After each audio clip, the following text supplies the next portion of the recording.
Mr. Speaker, this government has a technique for brushing aside issues it would rather not confront. That was the editorial in today's New Zealand Herald. It also said that this government is jumping on the bandwagon to be popular, to get votes with a haphazard approach and little analysis to back up its decision. The Herald was talking about the government's decision to give $300,000 to the all-white soccer campaign, even though it received $10 million from FIFA, the game's governing body. The editorial was headed $300,000 to ride the bandwagon, and it concluded that the government's contribution was essentially meaningless, but it does give Mr. Key a chance to hand over the cheque. That editorial, Mr. Speaker, shows that even the Herald is starting to see through this government. It is all sizzle, and you're listening to some of it over there now, and absolutely no sausage. So wherever you are going now, people are saying that John Key is the Prime Minister who just smiles and waves. It doesn't matter what the issue is, he just smiles and waves and has another photograph taken. So while New Zealanders are having to cough up with $300,000 for a pretty picture of John Key handing over a cheque to an organisation that doesn't need it, old, frail and disabled New Zealanders are having their small amount of home support cut. Not house cleaning as Tony Ryle is telling New Zealanders. It's not house cleaning. They might be cleaning an old person's toilet because they can't see to clean it themselves, but they're also buying food for the old person to be able to eat. That little bit of assistance is being cut by this government while they can give $300,000 to an organisation that didn't ask for it and doesn't need it. Such are their priorities. Tony Ryle is now the Minister of Silly Talk because he says, no, it's not a cut in service, it's a change of service. Well, he's obviously been educated in the school of double speak, because in anyone's language, if one day you have a service and the next day you don't have a service, that is a cut. And I say to Mr. Ryle, say the word cut, because that is exactly what he is doing to the most vulnerable people in New Zealand. Old, frail, disabled New Zealanders are having their home support cut. And I have to say, this is the government who not only made all the promises that the Leader of the Opposition outlined today, they made a promise not to cut health services. They made a big stand on the platform before the last election. Nothing would be changing. There'd be no cuts. And where do they start those cuts? With the people they think will complain the least. Well, it's no wonder that Grey Power and all the organisations that support older New Zealanders are increasingly alarmed at the attacks on their members. They are saying, why does this government hate old people? Why do they hate old people? And it's no wonder they're putting out statements like this saying, this national government is shaping up more and more like the days of Jenny Shipley. And I particularly enjoyed this quote from Grey Power. If this is the way the National Party treats those low-income people, they're looking very much like a one-term government. Very much like a one-term government. This is a government that is making decisions for the few and not the many. Why else would they announce an increase in GST?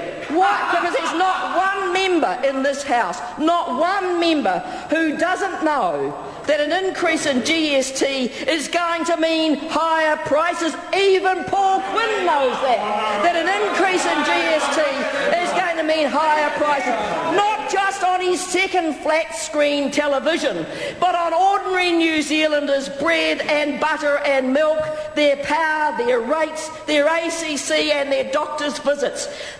And the many will be paying the most. The many will be paying the most because they already spend most of their income on daily living. 70% of New Zealanders earn $40,000 and below. Remember that figure, government. 70% earn $40,000 and below. And a 20% increase on the tax they pay on the basics is going to hit them very hard.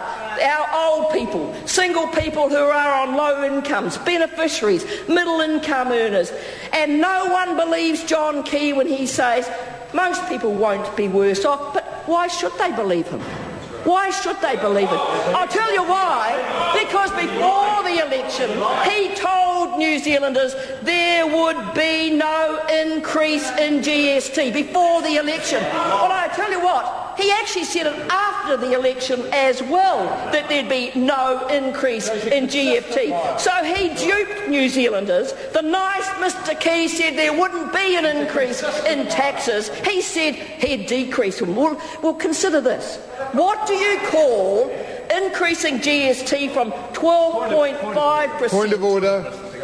I'm really sorry to do this to my colleague, but if no one in the government will defend Mr. Key for being called a liar, I just want to ask whether the rules have changed in the House and people are allowed to be called liars. I note that none of the government are disputing the fact, but I think it might be an abuse of the parliamentary process for my colleague to call him a liar so often. Speaking to the point of order, Chris Tremaine. The issue we've got on this side of the House is that no one, like the New Zealand public, is listening to the Deputy Leader of the Opposition.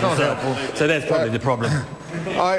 If the member specifically accused, I didn't hear that. I thought the member was skirting quite close to what was acceptable, and it's probably better that she moves a bit away from that. But Annette King. Speaker, I used the word duped, and I don't think that's been ruled out in this House. And as for Mr. Tremaine saying no one's listening, well, you go on believing that, Mr. Tremaine, because the people in your electorate who earn $40,000 and less are going to be looking very closely at whether they'd waste another vote on that member who doesn't think GST is going to hurt them at all, and they're going to be all right after the tax cuts.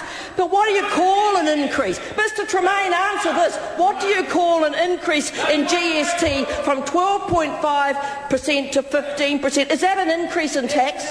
Is that an increase? Well, your leader, Mr. Tremaine, is saying no increases in taxes. That is an increase, and I think we should call the Minister, the Prime Minister, the Minister of broken promises.